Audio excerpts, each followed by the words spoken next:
Hello প্রিয় শিক্ষার্থীরা, আসসালামু আলাইকুম সবাইকে। সবাই কেমন আছো? আশা করছি প্রত্যেকে ভালো আছো। আজকে আবারও তোমাদের জন্য নতুন একটি ভিডিও নিয়ে আসলাম। এইচএসসি পরীক্ষা 2024 ইতিমধ্যে নতুন একটি নিউজ করেছে তারা। শিক্ষা বোর্ড থেকে দেওয়া সিদ্ধান্ত অনুযায়ী এখানে নিউজ করেছে ডেইলি ক্যাম্পাস, তারপরে প্রথম আলো।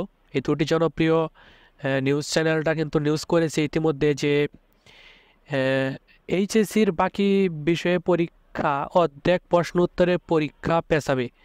তো তোমাদের পরীক্ষাটা অর্ধেক নাম্বারে হবে, অর্ধেক শিক্ষার রুটিনটা পেছাই দিয়ে মানে রুটিনটা পেছাবে, অর্থাৎ সময়টা পরিবর্তন করে আরও পরে পরীক্ষা নেওয়া হবে। তো এখানে বিস্তারিত তারা বলেছে, এটা শুনলে তোমরা বুঝতে পারবে যে তোমাদের এইচএসসি পরীক্ষার বিষয়ে আসলে তারা কী সিদ্ধান্ত নিয়েছে।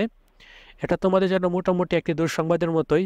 এখনই ভিডিওটা শুরু করব, তার আগে তোমাদের কাছে রিকোয়েস্ট, তোমরা যারা এই চ্যানেলটাতে একদম নতুন রয়েছে, চ্যানেলটাকে সাবস্ক্রাইব করোনি, তারা এখনই চ্যানেলটাকে সাবস্ক্রাইব করে নোটিফিকেশন হলে ক্লিক করে দাও। তো চলো আজকের ভিডিওটি শুরু করা যাক। তো দেখো, এইচএসসি ও সমান পরীক্ষার বাকি পরীক্ষাগুলোর পরীক্ষা অর্ধেক প্রশ্ন উত্তর অনুষ্ঠিত হবে, আর পরীক্ষা 11 সেপ্টেম্বর থেকে আরও 2 সপ্তাহ পিছিয়ে যাবে। আজ মঙ্গলবার শিক্ষা মন্ত্রণালয় অন্তর্বর্তী সরকার শিক্ষা উপদেষ্টা ওয়াহিদউদ্দিন মাহমুদের সভাপতিত্বে অনুষ্ঠিত সভায় এ সিদ্ধান্ত হয়।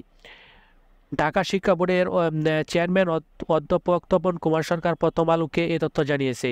উদাহরণ হিসেবে বলা যায়, আগের যদি একটি বিষয়ে 8টি প্রশ্ন উত্তর দিতে হতো, সেখানে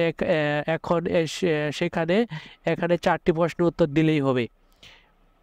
অর্থাৎ যারা সম্পূর্ণ পরীক্ষাটা 8টি প্রশ্ন আসতো, এখন 4টি প্রশ্ন দিলেই হবে, এই নিয়মে পরীক্ষা হবে। তবে পরীক্ষার সময় পূর্ণ সময়ই থাকছে। এদিকে আসলে এই বিষয়গুলো তোমাদের যে বিষয়টা সেটা হলো যে তোমাদের এখন যেটা বলছে যে পরীক্ষা পেছাবে, অর্থাৎ এখানে যেটা বললো পরীক্ষা পেছাবে, পরীক্ষা প্রায় 2 সপ্তাহ পেছাবে এবং পরীক্ষা কিন্তু অর্ধেক নম্বরে হবে। কিন্তু এখানে যে বিষয়টা অর্ধেক নম্বরে পরীক্ষা হবে, তবে পরীক্ষার সময় পূর্ণ সময়ই থাকছে। পূর্ণ সময়ে কিন্তু থাকছে, তার মানে সময় ঠিকই থাকবে, কিন্তু পরীক্ষা হবে অর্ধেক নম্বরে। তো এই ছিল আপডেট তথ্য। ভিডিও ভালো লাগলে অবশ্যই লাইক দিয়ে দিও, ভিডিওটি শেয়ার করে তোমার বন্ধুদেরকেও জানার সুযোগ করে দাও।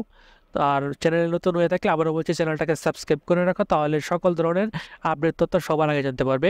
ধন্যবাদ সবাইকে।